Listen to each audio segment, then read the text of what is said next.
My name is Eric Ramirez, and I'm proud to say that I'm helping Los Angeles build a subway system. You may have seen me before. You know that big construction site in the middle of Little Tokyo across from the Japanese American Museum? There are a couple of spots along the sidewalk where you can look through the fence and see what will eventually be an underground light rail station. Yeah, I'm one of those construction guys you might see over there. Sorry about the mess. About a month ago, I was down in a corner of the big pit, double checking some concrete. I was by myself, away from the rest of my usual crew.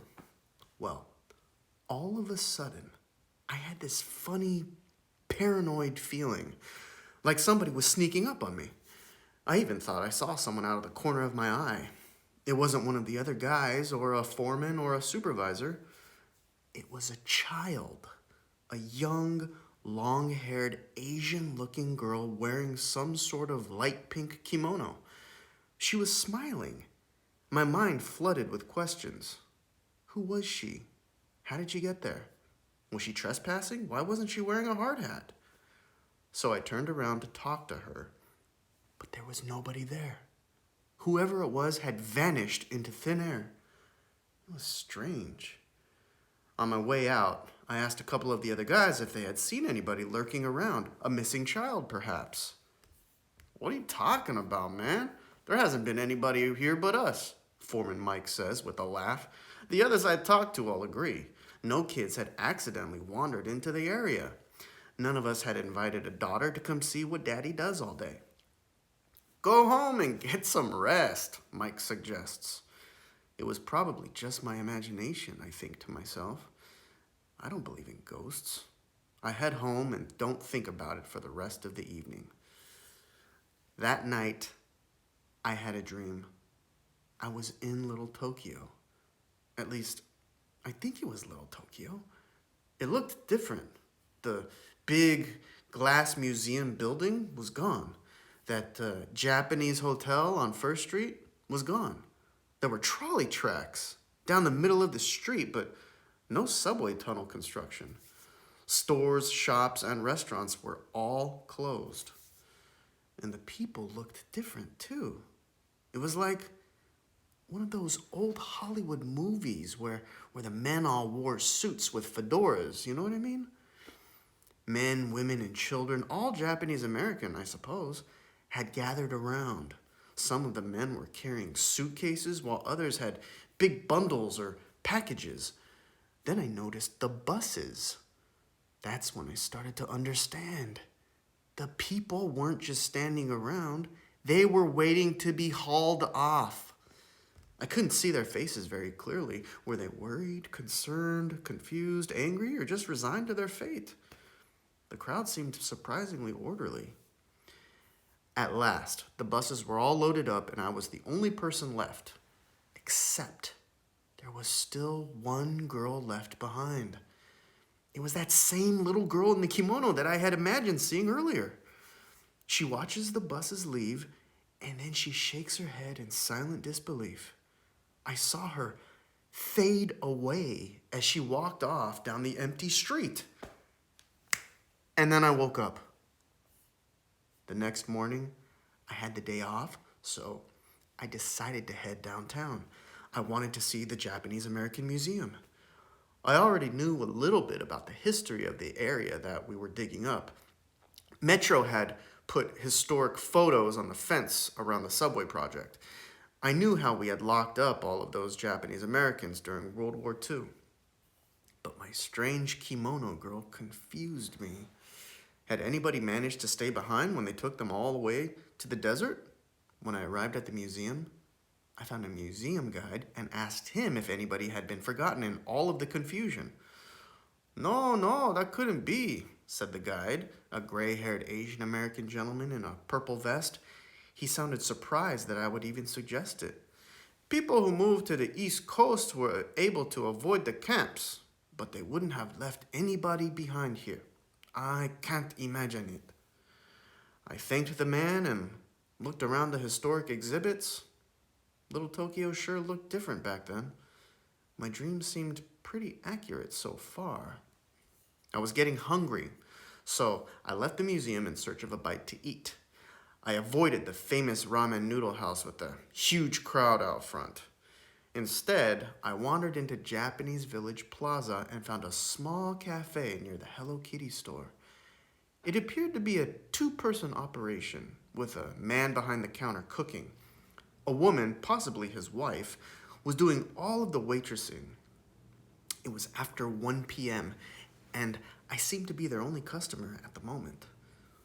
"So, what brings you to Little Tokyo?" she asked when I was done with my teriyaki bowl and about ready to leave. "Would you believe I'm on a ghost hunt?" "A ghost hunt?" "Yeah, I know it sounds dumb, right?" I answered. "Oh, no, it's not so dumb," she replied. "Mom has seen a ghost. Would you like to hear about it?" Before I had a chance to protest, she called out to a little old Japanese lady who was apparently her mother. I hadn't noticed her earlier. She must have been sitting in the back of the cafe. She was not much taller when she stood up. As soon as I realized what was going on, I got up from my table and headed over to where the old lady was. I towered over her. She sat back down and I found a chair. Mom, whose name was Chio, had a short conversation with the waitress, June. Chio didn't hear well, but eventually she got the idea that I wanted to hear about ghosts. In the meantime, I noticed that a couple of new customers had arrived. June's husband got out from behind the small kitchen area and took their orders. I felt sorry for the guy. Chio spoke slowly, and June nudged her along. But between the two of them, I got a rambling story that was more about the history of Little Tokyo than about ghosts. As it turns out, Chio was actually June's mother-in-law. Chio had been in a Japanese-American concentration camp as a child, but June was born after the war. Post-war Little Tokyo took time to rebuild. Parker Center ate a large chunk of the community in the 1950s. A lot of Japanese Americans moved to Torrance or Gardena, but Chio's family lived in Boyle Heights, closer to downtown. Chio's older brother ran a small cafe that would evolve into the one that I was sitting in. Redevelopment in the 1970s led to evictions and protests, but the community fought to keep local mom and pop businesses open and to get senior housing built. In the middle of all this turmoil, Chio's family lucked out. The people who built Japanese Village Plaza wanted Japanese American-owned businesses, and the family's cafe was a perfect choice. As one of the first tenants, the family was invited to a ceremonial grand opening event at the entrance to the Japanese-themed shopping center. "It was boring," Chio explained. "A lot of fancy people gave speech. I needed to stretch my legs, take a walk, look around." If anybody noticed that one of the guests had wandered off into the brand new shopping center, nobody seemed to care. Chio didn't walk very far before she decided to head back to the entrance. But before she could return to the ceremony, she thought she sensed somebody behind her. She turned around to look. That's when Chio saw her. It was a young, long-haired girl wearing a light pink kimono. The girl smiled, but said nothing. "I thought she must be part of the ceremony," Chio said, "but something didn't feel right." Chio looked away from the girl for a brief moment. Of course, when she looked back, the girl had vanished. "She showed me the spot once," June added. "There's nowhere for a girl to run off to or to hide. She definitely had to have vanished." Chio finishes up her story, and I thank them for their time. After lunch, I walked around the shopping center for a little bit. I need a bit of time to digest my lunch and digest what Chio had told me. If she's correct, I've seen a ghost. But, like I said, I don't believe in ghosts. The shopping center is nice. They seem to have a little bit of everything, from toys to traditional clothes to a bakery. When I reach a fork in the path, I glimpse a familiar-looking kimono girl walking away to the right. It can't be her, I think. My eyes are playing tricks on me. Still, I head to the right and find myself walking down an indoor mall. It seems that all the shops down here are dedicated to Japanese animation, video games, and other random bits of Japanese pop culture. A giant robot stands in one window, and I think I see Godzilla in another storefront. There are school uniforms, ninja outfits, and Pokemon cards for sale. I see posters and cardboard cutouts of anime characters. A couple of pink-haired teens walk by wearing costumes. Is there a convention event going on downtown? Or are these just store clerks? I slowly realize that I must have followed a fully alive human being into the anime mall, not a ghost. None of the people I see look like how I remember the young kimono girl looked. Although, I have to admit that a kimono ghost would not attract much attention down here. I headed back to the museum. I wanted to learn more. Were there ghosts haunting the little Tokyo neighborhood? Well, we did have some special events for Halloween last year. The young woman at the front desk information tells me they had ghost tours of the neighborhood. You know, they went down spooky alleyways where ghosts have been seen. She shows me an old poster for the Halloween events. I ask if she remembers any specific ghosts. I'm sorry, I wasn't on any of the tours, she explains. Perhaps you'd like to speak with George. He's our resident ghost expert. I meet George in the museum's library on the first floor. George is taller than the museum guide I spoke with earlier. He leads me to a conference room where we talk. I describe the girl to him, and he immediately recognizes her. So, you've met Kimono Girl, have you? George asks. Yukata would be more logical, it seems to me. But witnesses tell us kimono, so the name stuck. George shows me a notebook that he carried from the library. The notebook contains a list of sightings of the girl. It is a long list with details for each appearance. He tells me that the girl first appeared in the 1890s, when a handful of Japanese shops and restaurants grew into a real community. People claim to have seen her during the first Nisei week back in 1934, but it's hard to know for sure, he says. George gives me a brief explanation of the Nisei week, summer festival, and it does sound like something a Japanese-American girl ghost would like. There would have been a lot of people in yukata, wouldn't there? He says. She would blend right in, wouldn't she? He says that people had also seen the girl at Little Tokyo's various Obon festivals.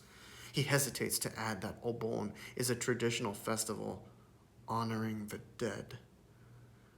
I don't mean it quite like that, he quickly adds. I don't think she's your typical ghost haunting. I mean, look at all these other sightings. According to George's notebook, Kimono Girl was spotted at the Old Japanese Union Church in 1949, at Little Tokyo Towers in 1975, at the Cultural Center in 1980, outside the museum in 1992, and at the Go for Broke Monument in 1999. Others claim to have seen a mysterious girl strolling through the Cultural Center's Japanese garden. Our girl has also been spotted mourning in front of the Onizuka Astronaut Memorial at Weller Court. And finally, a mysterious girl was seen after the groundbreaking ceremony for the Budokan, George says. What's that? I guess you haven't heard, George explains. It's going to be a gym. Apparently, she was holding a basketball. He flips through some pages in the notebook. A friend of mine told me he saw Kimono Girl dancing on the rubble of the old Parker Center last year, George says, but I think he was just pulling my leg. So what does all this mean? I ask. Perhaps she represents the spirit of Little Tokyo, he says. I wait for him to make a joke or something. I'm serious, he adds. Look at the dates in my notebook. A lot of them coincide with some major event. a new building, the founding of a new business or new organization. During the war, she couldn't leave Little Tokyo because she is Little Tokyo. But why is she always a little girl? Perhaps because Little Tokyo has been rebuilt and reborn so many times, she's never grown up. I guess that makes sense, I think. I have one final question. The one thing that got me involved in all of this in the first place. So what about my Kimono Girl sighting? I mean, the one in the pit. You say you think she was smiling? Yeah. Then maybe she approves of the construction, George says. A lot of people who come to the museum say they took the train here. And this new subway, it will just bring more people, won't it? We chat a little bit longer about the subway, the Dodgers, and other stuff. By now, it is just about closing time for the museum, so I thank him and head out. I am left with a lot to think about. If George's story is true, then Little Tokyo has a spirit, and she is still here after all this time. The camps didn't kill her. Redevelopment couldn't finish her off. And perhaps I'm making my contribution to Little Tokyo's survival. It is a comforting thought. I don't believe people come back as ghosts, but a community spirit I can deal with. That's my story, and I swear it is all true.